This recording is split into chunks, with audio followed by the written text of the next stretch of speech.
Bapa di surga, kami berterima kasih untuk setiap kesempatan di mana kami diberikan kesempatan dalam kehidupan ini untuk lebih mengenal Engkau lagi.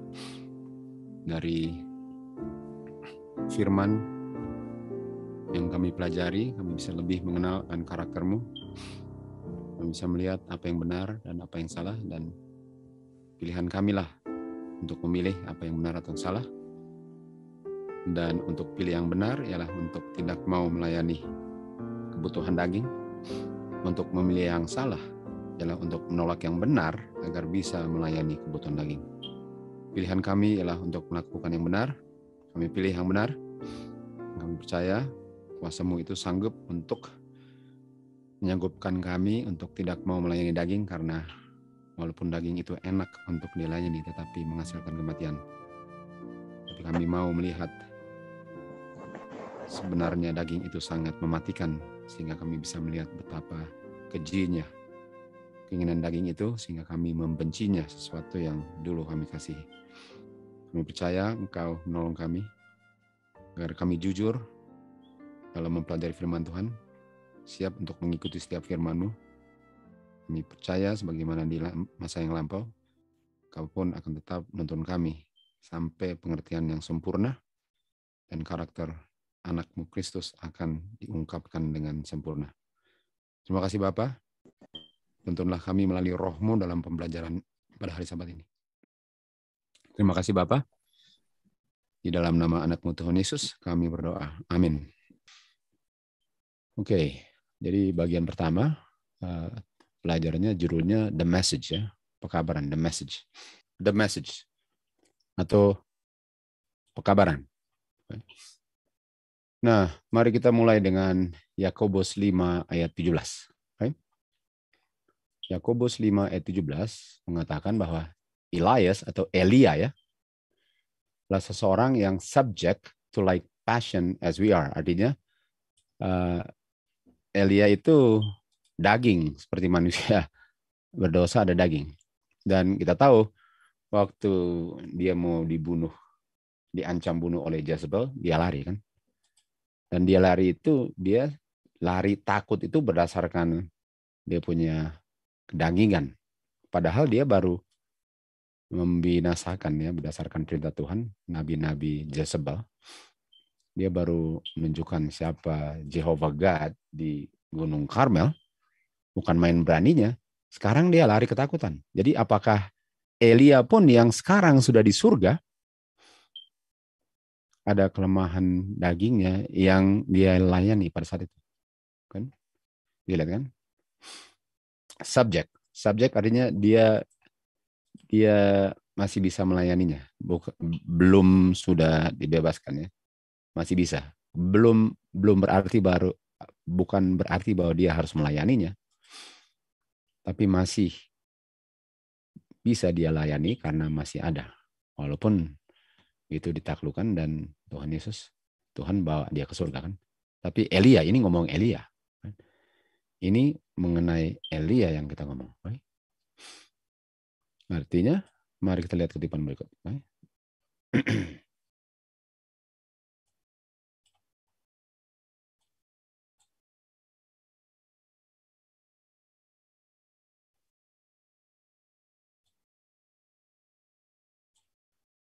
Bentar, ya. Oke. Oke, mari kita lihat kutipan berikut. Oke. Apakah sudah bisa lihat? Udah. Bisa, Oke. Pak. Bisa. Messenger, pekabar-pekabar Tuhan. Oke. Pekabar-pekabar Tuhan. Ya. Kita lihat bahwa pekabar-pekabar yang Tuhan lihat fit artinya dia bisa lihat bahwa mereka bisa mengabarkan pekabarannya, dikirim. Pekabar-pekabar Tuhan yang Tuhan kirim ini seperti Elia di dulu nggak bebas dari kesalahan. Okay? Nggak bebas dari kesalahan. Artinya sama dengan Elia. Walaupun Nabi Elia yang dahsyat begitu, nggak ada yang dikirim karena sempurna. Bisa gitu? Apakah saudara lihat itu? Bisa. Tuhan pilih, kalau Ya, Tuhan Kak. mau pilih orang, nggak ada yang dia pilih sempurna. Nggak ada. Nggak bebas dari kesalahan. Okay. Dan orang-orang messenger ini kan lemah dan penuh dengan kesalahan. Okay. Penuh dengan kesalahan. Ini orang-orang yang dipilih oleh Tuhan. Tapi Tuhan bilang dia bisa lihat bahwa mereka fit. Fit walaupun apa?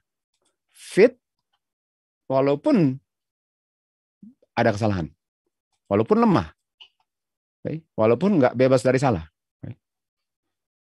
Tapi pertanyaannya, kenapa dan Bapak pilih orang yang salah? Nomor satu, nggak ada orang yang sempurna yang dia mau pilih, benar nggak? Bisa lihat itu? Iya. Kalau mau pilih yang sempurna ya pilih malaikat lah, betul? Jadi pilihan pekabar di dunia nggak ada yang sempurna. Jadi sejak kapan ada pekabar yang sempurna kalau nggak ada orang yang sempurna di dunia ini? Tapi kenapa Bapak pilih orang walaupun nggak bebas dari kesalahannya? Kenapa? Ini. Oke. Bapak bekerja melalui orang-orang yang nggak infallible, yang lemah dan salah, tapi Bapak bekerja melalui mereka. Kenapa? Karena Bapak tahu mereka sudah mengabdikan kehidupan mereka untuk melakukan pekerjaan Tuhan. Bagaimana? Ya? Jelas, Kak. Jelas. Jadi walaupun orang-orang lemah, tapi Tuhan gunakan saya. Dalam kelemahan saya nggak ada apa-apanya. Gunakan, Tuhan akan pakai itu. Tuhan akan pakai. Bukan orang yang masih simpan dosa, itu lain. Simpan dosa dan segala macam itu lain dengan lemah dan bisa salah. Orang yang masih sembunyi-sembunyi di belakang, bukan berarti bahwa orang ini sudah sempurna, tapi Tuhan tahu dia akan bikin yang benar walaupun dia sendiri masih lemah. Dan firman diucapkan disesuaikan dengan kebutuhan umat Tuhan di akhir zaman. Artinya Elia diberikan sesuai dengan kebutuhan umat Tuhan yang nggak kenal God Jehovah. Yohanes Pembaptis diberikan khusus untuk mempersiapkan kedatangan Tuhan Yesus pertama kali. Yohanes Pembaptis diberikan untuk menegur dosa raja dan permaisurinya.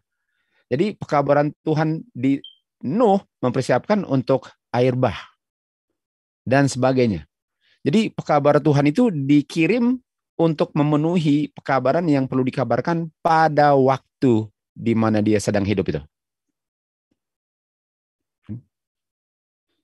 Dan semuanya apa? Lemah. Ingat si Yohanes Pembaptis, apakah dia sempat meragukan? Apakah Tuhan itu memang mungkin kenapa saya di penjara? Ingat itu? Walaupun habis itu dia dikuatkan kembali dengan saksi. Jadi nggak ada umat Tuhan yang bebas dari kelemahan. Tapi walaupun nggak bebas dari kelemahan, paling kurang mereka sudah mengabdikan hidupnya sepenuhnya dalam kekurangan dan kelemahan untuk dipakai Tuhan. Ini yang Tuhan pilih. Dan bukti kebenaran yang dikabarkan oleh pekabar Tuhan ini sangat jelas dan sangat jernih waktu dipersembahkannya. Artinya yang dikabarkan jelas dan beda dari yang salah. Okay. Beda. Sangat jelas yang dikabarkan ya. Oleh orang-orang yang Tuhan pilih, walaupun orang-orangnya apa Stan? Tidak belum luput dari kelemahan. Iya, kelemahan. Jadi kalau bilang, oh dia begitu, silakan cari malaikat lah kalau dia begitu, betul? Sekali. Ini bukan berarti bahwa umat Tuhan, pekabar Tuhan bisa beralasan untuk itu. Bukan berarti bahwa, oh artinya boleh bersalah. No. Tuhan pilih orang yang nggak mau melakukan pekerjaannya. Karena tahu bahwa nggak layaknya bukan main. Nyonya White waktu dipilih dia nggak mau. Musa dipilih nggak mau. Kenapa? Karena tahu bukan main nggak layaknya. Jadi ini bukan orang-orang yang Tuhan pilih saya patut. Nggak ada itu, Sen. Nggak ada orang yang patut dipilih. Tapi Aduh. Tuhan pilih walaupun nggak patut. Bisa lihat? Bisa. Dan sementara bukti kebenaran yang dipersembahkan oleh kabar-kabar Tuhan ini sangat jelas. Dan alasan kenapa firman Tuhan tidak menghasilkan efek yang diinginkan pada pendengar-pendengarnya, walaupun jelas dipersembahkannya, bukan karena buktinya sangat lemah. Bukan. Bukan karena buktinya sangat lemah. Jadi mereka orang-orang yang tolak bukan karena ini saya nggak bisa lihat benarnya. Nah, kalau mereka nggak bisa lihat benarnya, kenapa mereka tolak? Kalau mereka nggak bisa lihat salahnya, kenapa mereka tolak? Karena pekabar yang mengabarkan yang sangat jelas ini menunjukkan ikatan rantai yang menghasilkan rantai yang sempurna sehingga menjadi satu lingkaran yang utuh. Sehingga nggak bisa dilihat bolong deh. Benar sekali. Semua dibuktikan benar. Makanya waktu sahabat morfoli, apakah nominal bisa buktikan salah? Nominal bisa buktikan salah nggak? Waktu sahabat morfoli dikabarkan? Nggak bisa. Tidak. Jadi kenapa dan ditolak kalau nggak bisa buktikan benar? Karena pikiran daripada pendengar dipenuhi dengan prejudice. Oke. Supaya kalian ngerti sekali apa prejudice, kita ambil di sini. Oke. Jadi kita ambil yang nomor 2 lah. Oke. An adverse opinion, opini yang negatif, atau saya membentuk satu kesimpulan tanpa bukti, atau saya punya bukti nggak lengkap. Artinya, saya mengambil kesimpulan, salah itu. Walaupun saya nggak ada buktinya. Jadi pertanyaannya, kenapa dan saya tahu itu nggak salah, lalu saya bilang salah? Kalau saya lihat warna putih, lalu saya bilang, oh itu bukan putih. Padahal saya lihat putih. Kenapa saya tolak itu putih, kalau yang saya lihat itu warna putih? Misalnya, kenapa yang jelas putih, saya bilang bukan putih? Bukan karena yang saya lihat bukan putih, tetapi yang bilang putih itu. Bukan karena putihnya nggak putih, tapi siapa yang bilang putih itu. Itu prejudice. Bisa lihat? Jadi kebenaran ini seakan-akan gini ya. Oh, kalau yang bilang Tuhan Yesus saya terima. Tapi kalau yang bilang nelayan-nelayan saya tolak. Loh, kalau yang dibilang nelayan benar, kenapa mau tolak? Kalau yang dibilang nelayan sama dengan yang dibilang Tuhan Yesus, kenapa mau tolak? Karena nelayannya. Sama dengan, oh kalau Musa saya terima. Kalau orang ini saya nggak tahu siapa Tuhan Yesus. Padahal Musa dapat instruksinya dari Tuhan Yesus. Dan Tuhan Yesus mengulang apa yang Musa bilang. Jadi kenapa kebenaran itu ditolak? Bukan karena bisa dibuktikan salah, karena pendengarnya prejudice. Prejudice terhadap pekabaran atau pekabar?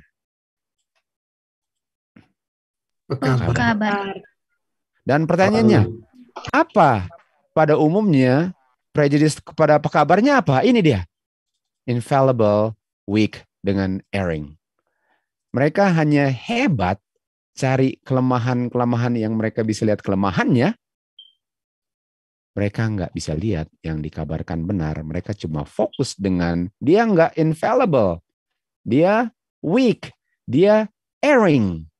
Sehingga mereka tolak.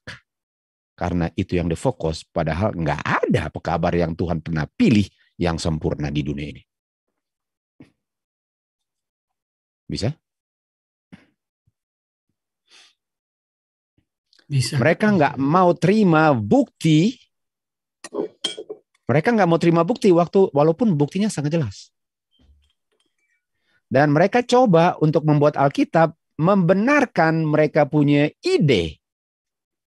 Bukannya mengizinkan Alkitab yang merubah ide mereka. Nah sekarang, kalau dia punya jembatan-jembatan sudah sempurna, kalau sudah menjadi sempurna ya, kalau kebenaran itu sudah dengan sempurna, kita lihat, artinya orang yang tolak ialah orang yang tolak terang, yang nggak bisa lebih terang lagi. Dan kalau terangnya sudah lengkap dan saya tolak, bukan karena saya nggak bisa lihat terangnya, karena alasan lain, masih kebuka nggak pintunya.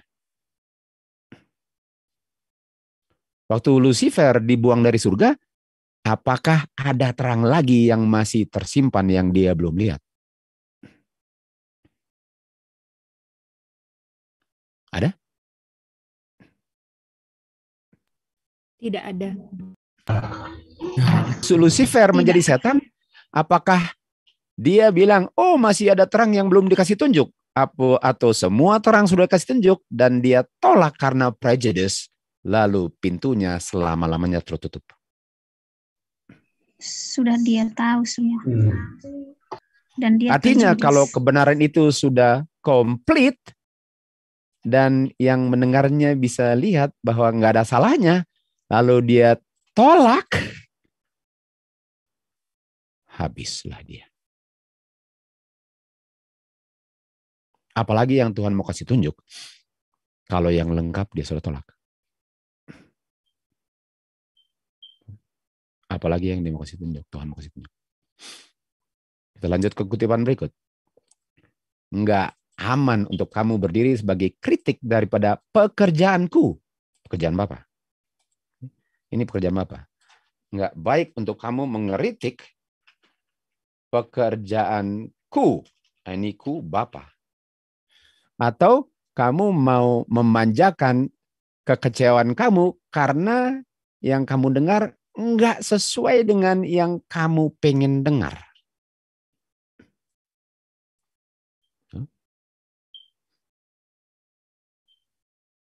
Ini dia. Pertanyaan yang paling penting kepada kamu ialah bagaimana kamu memperlakukan pekabaranku. Nah, pekabaranku ini yang kabar siapa? Pekabarku. Betul? Artinya, kalau saya tolak pekabar Tuhan yang waktu dipilih penuh dengan kelemahan dan semua itu, yang saya tolak siapa dan sebenarnya? Bapa.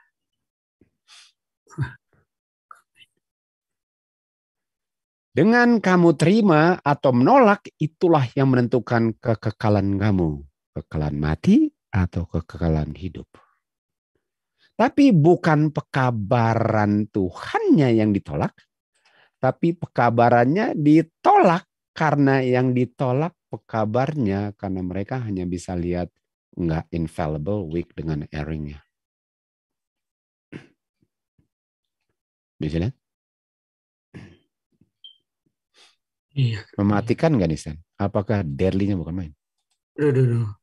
Mengenai kehidupan kekal. Oh, Aduh. main game sekali. Kita lihat kutipan ini. Tuhan memberikan teguran-teguran dalam kemurahannya. Amaran dan teguran, Tuhan berikan amaran dan teguran dalam kemurahannya. Udah bagus dikasih. Waktu umat-umat yang mengaku sebagai umatnya bergerak dalam buta-buta dan izinkan untuk jatuh tergoda dan sudah hilang pegangannya akan Kristus, Bapa mengirim pekabaran. Bapa mengirim pekabaran, yaitu my message melalui pekabarnya, teguran, amaran, dan counsel. My message melalui messenger, kan? Iya.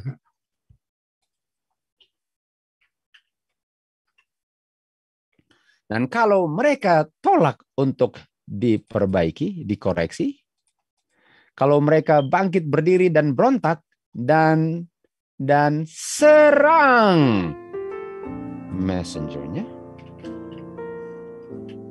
dan mereka serang messengernya yang Bapa kirim, Stan, mereka enggak tolak messengernya, yang mereka tolak pemberi kabarnya kepada messengernya. Yang mereka tolak Tuhan, Stan. Baik. Di saat umat Tuhan tidak mau mendengar counsel daripada Nabi Samuel, Tuhan bilang kepada dia, Samuel, mereka enggak tolak kamu, mereka tolak aku. Pemain. Kenapa? Karena mereka hebat sekali lihat not fallible, infallible, weak, dan erringnya. Sementara, how do you treat my message?